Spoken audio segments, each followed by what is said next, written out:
Saudara, munculnya video Presiden kedua Indonesia, Soeharto, dengan teknologi AI untuk kampanye pemilu menuai polemik.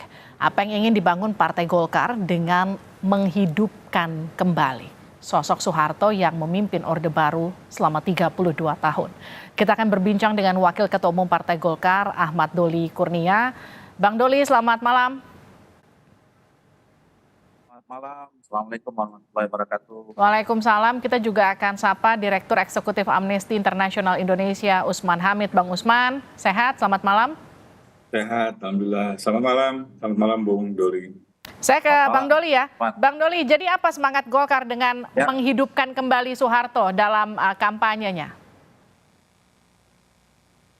Nah, saya kira pertama kami kan sebetulnya kader-kader dan pimpinan Partai Golkar yang tentu kita semua belajar ingin menghargai para pemimpin-pemimpin kita, ya.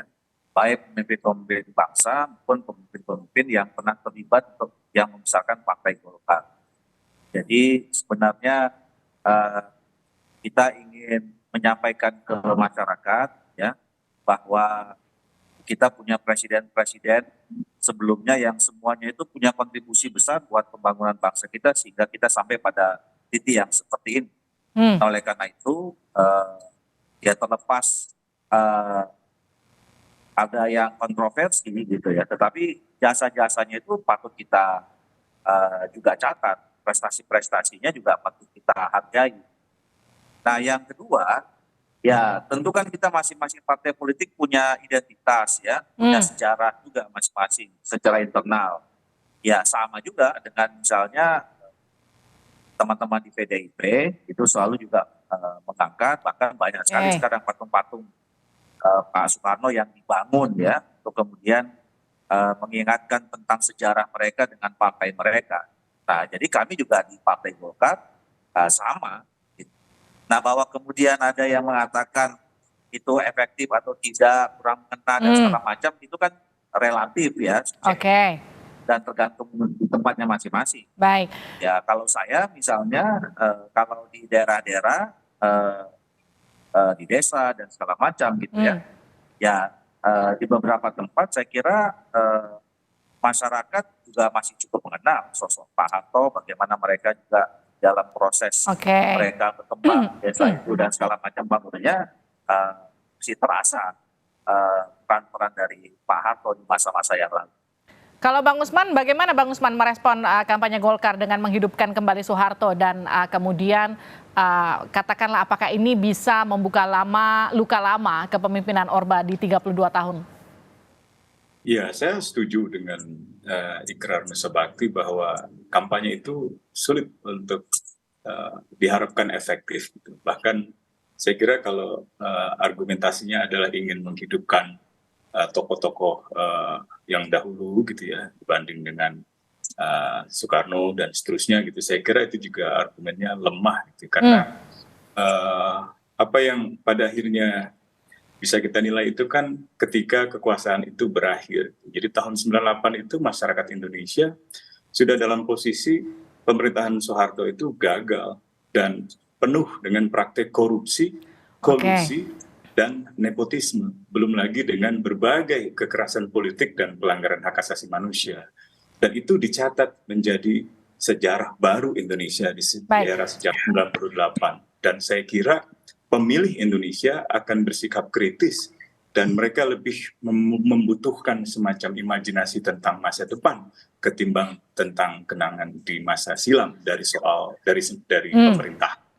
Nah, Bang Usman, ini kan Bang Erwin Aksa yang juga Waketum Golkar itu kan juga sempat mention kalau Soeharto ini sebagai ikon Orde Baru yang diklaim sukses sebagai bapak pembangunan. Pandangan Anda?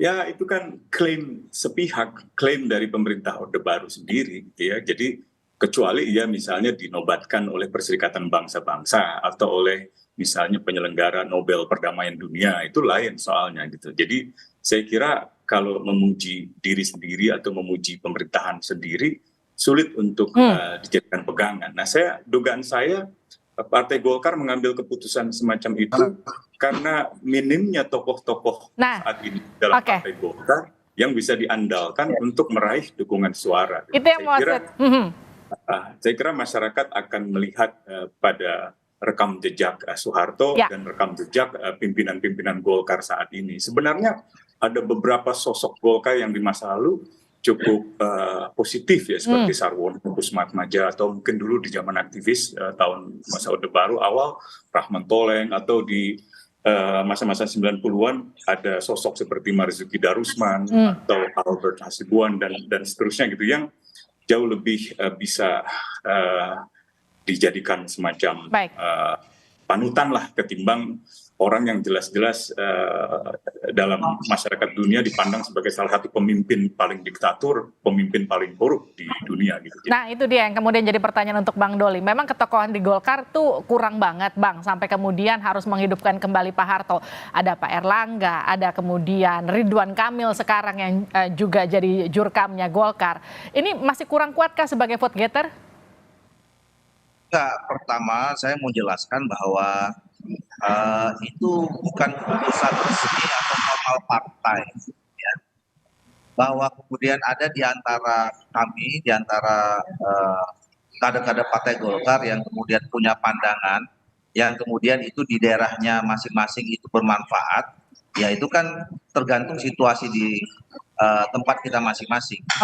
Tetapi yang saya sampaikan tadi yang pertama adalah bahwa kita juga nggak bisa ya melihat sepihak juga ya, kalau Pak Usman lain mungkin sepihak melihatnya tentang Pak Harto, tapi kan kami juga punya pandangan yang lain.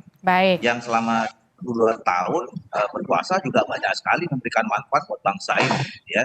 Bahwa kemudian ada pihak lain melihat sisi negatif, nah kenapa nggak dilihat dengan presiden-presiden yang lain misalnya ya, kenapa sekarang begitu nama Pak Harto muncul baru diributin, kenapa nama presiden sebelumnya muncul nggak diributin gitu. Kan padahal kan masing-masing sebetulnya kita nggak bisa juga mengatakan satu orang, satu kepemimpinan itu sempurna, pasti ada positifnya, ada negatifnya gitu ya. Nah kan sekarang mereka itu sudah lewat semua gitu ya. Tentu sebagai anak bangsa yang ingin berpikir positif ke depan, ya kita mau lihat, mengambil yang positif-positif saja. Artinya gini. Nah jadi sekali lagi saya kembali tadi bahwa ini bukan keputusan resmi partai kita harus memakai tokoh-tokoh mana untuk ini ya. Nah kalau punya tokoh, ya tadi saya juga bisa menyebutkan, kalau disebut misalnya Pak Sarwono, itu mereka juga eksisnya juga zaman Pak Harto gitu ya.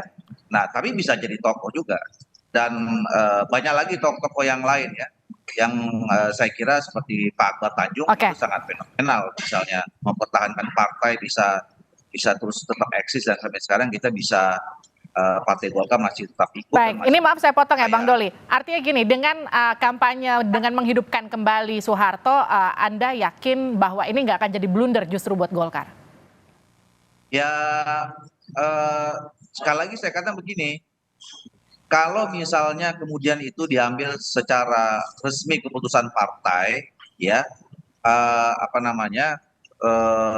ya bisa jadi ada perdebatan mungkin, ya. Tapi kan ini kita diambil oleh misalnya Saudara Erwin. Setahu saya sampai sekarang masih Saudara Erwin, ya, yang kemudian menyampaikan itu, dan mungkin di daerah pemilihannya isu itu mungkin bisa mengena gitu.